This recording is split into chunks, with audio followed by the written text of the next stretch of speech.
দর্শক C plus টিভির Facebook পেজে তোমরা স্বাগতম জানাই ইফতেখার নির্দেশন।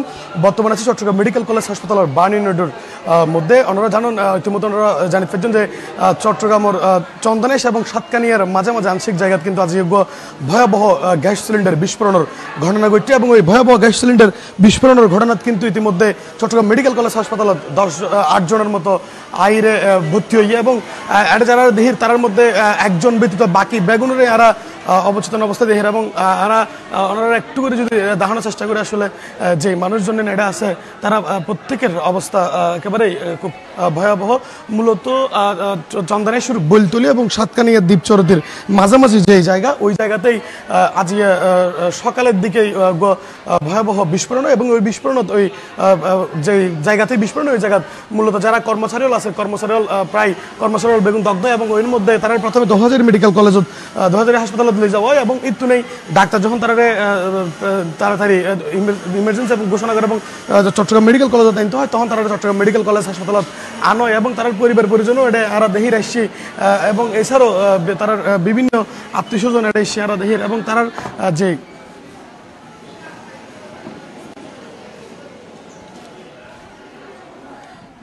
এবং যে বিস্ফোরণের ঘটনা ঘটছে মূলত আসলে গ্যাস সিলিন্ডারের গোডাউন এবং গোডাউন হাজ গরিবের সময় মূলত এই বিস্ফোরণ ঘটে।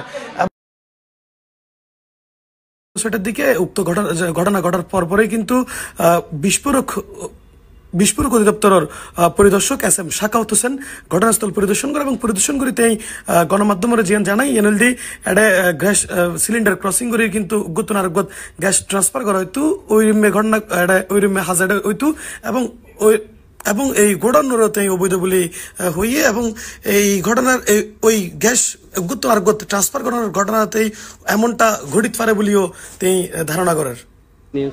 আমি শাকাওয়াত হোসেন সহকারী বিশ্ব পরিদর্শক বিশ্ববিদ্যালয় চট্টগ্রাম। আজকে 17 সেপ্টেম্বর 2025 সকাল ভোর 6টায় স্থানীয় বৈতলী ইউনিয়নের চন্দনেশ উপজেলার একটি অবৈধ গুদাম ঘরে অগ্নিকাণ্ড ঘটে এবং স্থানীয়ভাবে এটা জানা যায় যে এই গুদাম ঘরে কিছু অবৈধ সিলিন্ডার মজুত করা হতো এবং অন্য এক সিলিন্ডার থেকে অন্য সিলিন্ডারে ভর্তি কার্যক্রম করা হতো।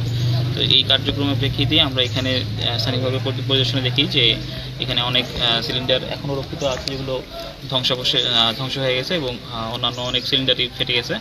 তো যে জিনিসটা আমরা পরিলক্ষিত হয় যে সরকারি কিছু সিলিন্ডার থাকে সেই সিলিন্ডারগুলো থেকে অন্য সিলিন্ডারে গ্যাস স্থানান্তর করা হয় এবং এই কার্যক্রমটি সম্পূর্ণ অবৈধ।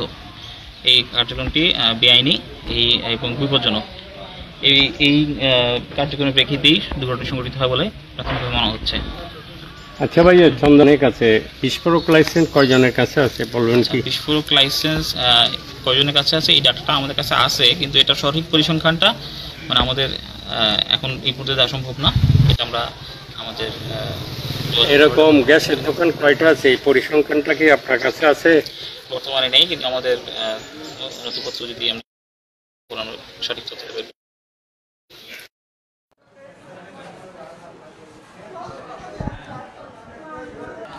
আর একজন রোগীর স্বজনরা একটু হাত হয় আসলে কিভাবে কি আমি তো জানি না, আমি তো ওখানে ছিলাম না, আমি তো হওয়ার পরে আসছি আর কি, বুঝেন না, এসে দেখতেছি এই অবস্থা। না এই তো জানি না পারে আমি আর বাইরে এসে মানে বাইরে চাই রে এই মুহূর্তে টুসু লেগে রেখে নিলে কি চিন্তিত আর কি। এবং 10 জনের অবস্থায় আশঙ্কাজনক।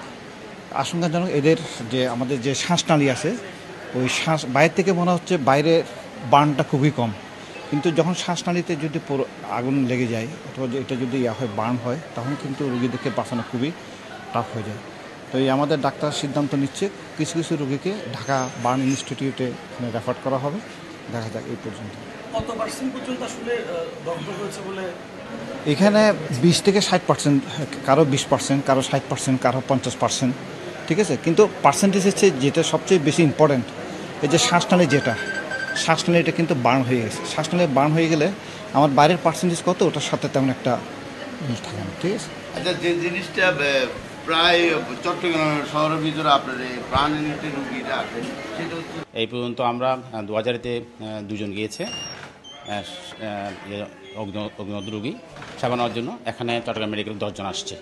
আমরা দেখতে আসছি এবং আমরা চট্টগ্রাম মেডিকেল পরিচালকের সাথে কথা বলছি আমরা, এবং এখানে আমাদের যে খালেদ স্যার ছিলেন আর প্রফেসর খালেদ স্যারের সাথে কথা বলছি। আমরা বলেছি ভালো সেবা নেওয়া চিকিৎসা করার জন্য আমরা যদি প্রয়োজনীয় ব্যবস্থা গ্রহণ করা যায় আমরাও প্রয়োজনীয় উদ্যোগ গ্রহণ করছি সেবা যাতে নির্বিঘ্ন করা যায়।